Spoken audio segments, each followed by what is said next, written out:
Hello, everybody. Welcome back to another episode of Rehab with Roni, the podcast. This episode topic is here by popular demand. I am aware that a lot of people that follow me are physical therapists, but also pending physical therapists, people that are in PT school, are prepping to take the godforsaken boards exam, and they want to know how to pass. I've had a lot of questions of people wanting to know tips on how to study for the boards, how I got through it, motivational quotes and things to get you going. And I'm here to deliver. I studied for the boards exam in a way that I think was pretty sufficient. I took the exam in April. I took it early. I graduated in May. I started studying in January and I got an almost perfect score. I think the highest you can get is an 800 and I got a 786, 780 something. I tried to go back and double check myself, but they charge you $100 to go back and recheck your score, so I'm not going to do that. But if I remember correctly, it was up there. And that comes from a combination of employing good study tactics, not freaking out the day of the exam, and being able to critically think through the questions and figure out what it is they're actually asking you, which hopefully by the time we're finished with this podcast, you sort of have a better idea of. So, like I said, I took the exam in April and I started studying in January of that same year. That was also silly me during my longest clinical rotation. So, I had a 16-week rotation while also moving to the new city of Chattanooga, while also deciding that this was a good time to just hunker down and study for the boards. So I actually don't recommend that. If I could go back and maybe not study at the same time that I was full time in the clinic, 40 plus hours a week, that would be nice. But you know what? I was able to do it, and so can you if that is the situation that you find yourself in. So at my school, in order to take it early, you had to take a placement exam. I think it was the therapy ed placement exam. And I'm sure other schools might use different course materials, but we had to take a practice test to even qualify to take it early. And probably half of my class qualified to take it early, me amongst them. And I'll say this about myself, and this is just my nature, because I think it's important to note not everybody's like this, but when it comes to studying for a test, I think I've always been pretty good at planning ahead. I'm not a study cram the night before type of person. Typically, by the time the night before the test comes, I am taking a load off, watching a show on Netflix, reading a book, doing nothing related to the course material except for maybe reviewing some last minute flashcards. So, all of the things I'm about to say come from a mentality of prepping far in advance and not crunching at the end of the day. And if you're one of those people that is a procrastinator and prefers to cram for the boards, I'm not going to knock it because I know people that have done that and have passed, but I can only speak to my experience. So let's talk about study materials. So my school provided the therapy ed textbook. I think that's what it's called. You guys, it's been a few years, but I believe it was the therapy ed textbook. And that came with some practice exams. And then I, on the side, also purchased the Score Builders textbook and testing programs as well. So the plan that I made for myself was to read 10 pages of the therapy ed textbook every day from the beginning of January until about a week before the boards exam was due. That's 10 pages, 7 days a week, no days off. But I'm also not sitting there reading an entire chapter, right? 10 pages is totally doable. It's a lot of in depth material, but if you're reading it and you're highlighting and you're absorbing it well, and even taking notes if you're a note taker, then that's going to be something that you can cross off the to do list at the end of the day and know that you did it. And those little tidbits of information that you retain from that reading will save you. At the same time that I'm reading these 10 pages a day, I also have the Score Builders book with me, and I'm less so reading that. I think I was a little less trusting of it just because it didn't go quite as into detail, but I honestly think the Score Builders probably would have sufficed just as well. But I kept the Score Builders book with me because they had quizzes and practice tests that you could take. So I think between the months of January, February, March, and April, I took 4 to 5 practice exams, full on practice exams. I My memory is not gonna serve me well. I can't remember if those were 200 question exams, 100 question exams, but I would take it was always on a Sunday, not a day that I was in clinicals, obviously, that would just be so stressful. But I would take a weekend, block off the entire morning or the entire afternoon, and go and sit at a coffee shop or sit in my room and take the practice exam. And I'm sure that's not revolutionary in terms of a study tactic. But what I do think really helped me was once I was finished with the practice exam, I would then go back through, maybe not the same day. I needed a little mental break. But I would go back through a few days later, every single question, not just the ones that I got wrong. So, questions 1 through 200. Oh, okay, I got this one right. Why was it right? Why were these other options wrong? And print out all of those answers and almost create a study guide of just simply test questions and answers. And I feel like people might be curious about this. How did you score on the practice exams? I think I scored everywhere from a 65% to an 85%. And it would get incrementally better every single time I took it. Now that I'm thinking about it, I don't remember if I took the score builders exams or if I took the therapy ed practice exams. I think I might have taken the score builders exams because I had read on like an online forum that their questions were formatted more similarly to the actual boards exam. So don't come for me if I don't remember all the specific details, but I am trying my darndest here. So you have your readings, you have your practice exams, you have the study guides created from all of the questions and answers. And then another source of educational content, which I found to be literally the gold standard, was the Kyle Rice and PTE Prep podcast. I'm assuming a lot of you guys have probably heard of this podcast if you're in the bucket of people that are looking to start studying for the boards. But he has this podcast. He is a physical therapist who now basically solely focuses on helping people pass the boards exams. And gosh darn, is he good? I mean, his entire podcast is example question, example answers, going through each and every answer and why it's right or wrong. And the best part about the podcast is the questions, from what I remember, were so similar to the ones that actually ended up being on the test itself. Sometimes I would listen to the podcast. I mean, I actually listen to the podcast every morning on my way to clinicals and every evening on my way home, and also on my 2-hour car rides to and from Atlanta, where I was going a lot of the times on the weekends. And so if there was a subject that he was covering that I didn't feel confident in, I would jot it down on my notes. Like, okay, let's go back over and review that.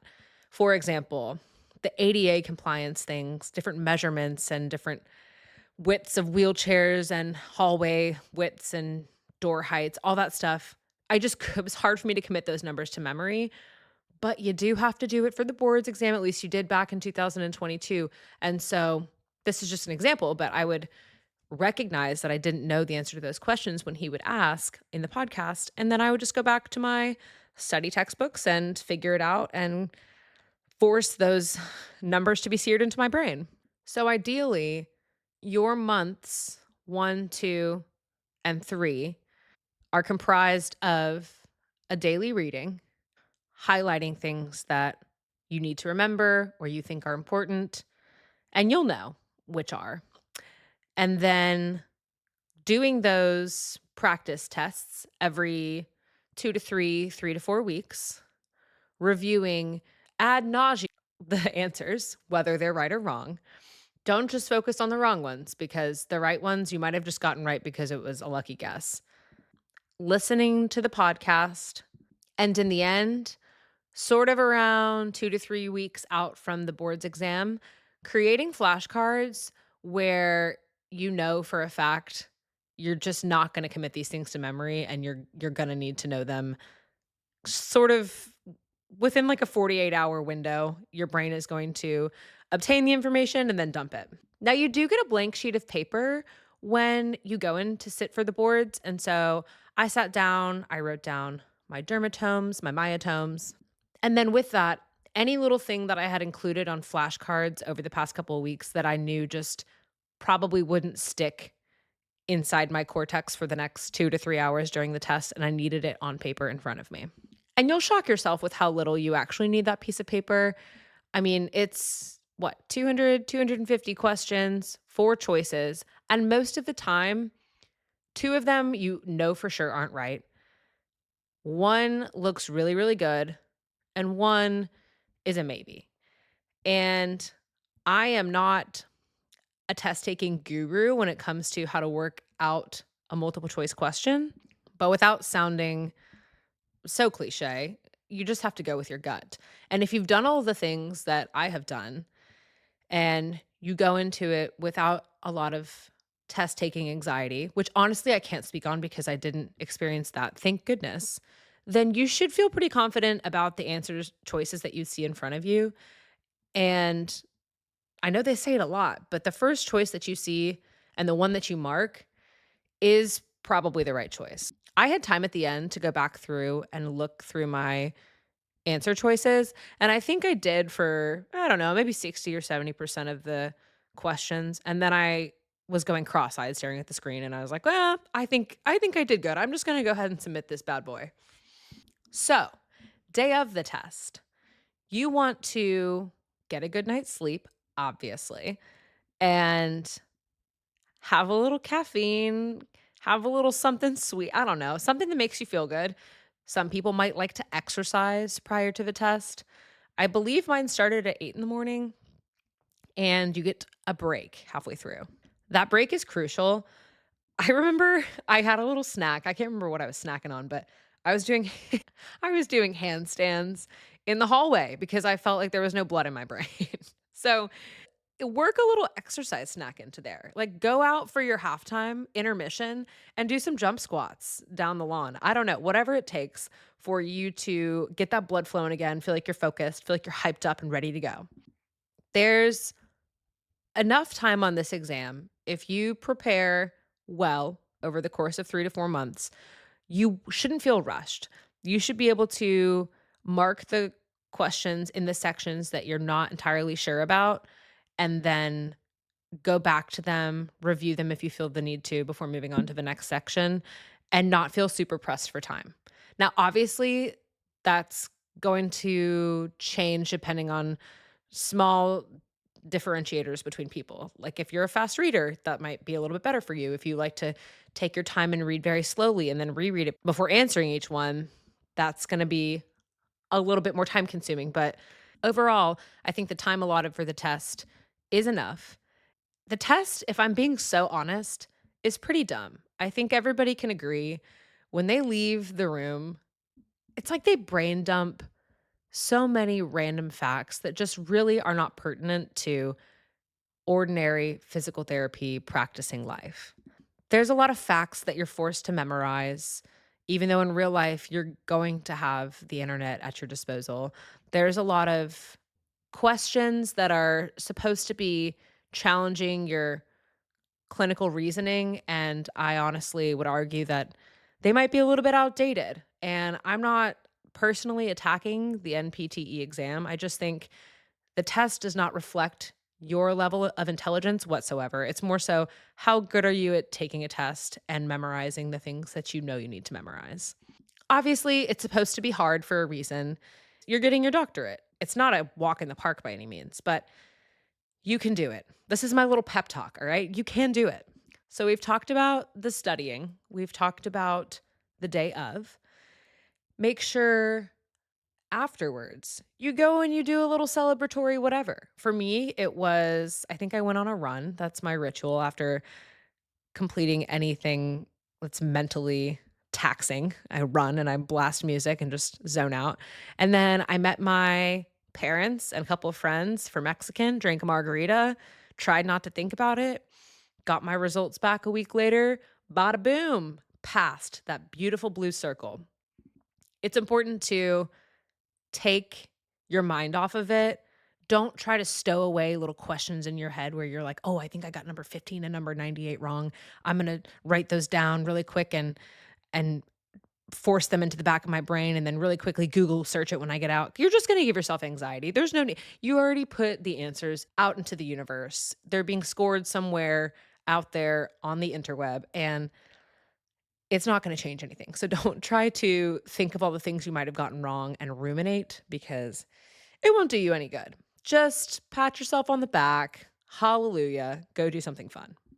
Again, I think I should just point out everyone's test taking strategies, mental motivations, ability to focus, reading speed, everything is going to differ a little bit. And what worked for me totally could not work for you. Like I said, I have friends who waited until the last hour and maybe a week before really started to cram, and they got through it too.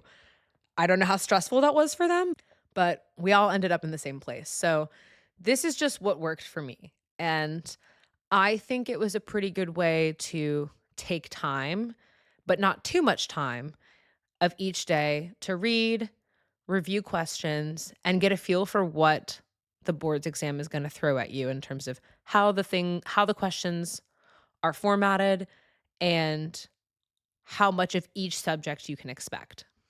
I know this was a little bit short and concise, but I hope it gave a little bit of insight for those of you PT students out there that are prepping for the exam, whether you're taking it in April, July, I think there's an October one, and then a December. There's 4 a year. I know that. But it's a tough one. It's not fun. Know that it's temporary, and when the studying is over and you've taken the test, it's over for good, unless you have to retake it. But hopefully, if you employ these tactics, you won't have to do that.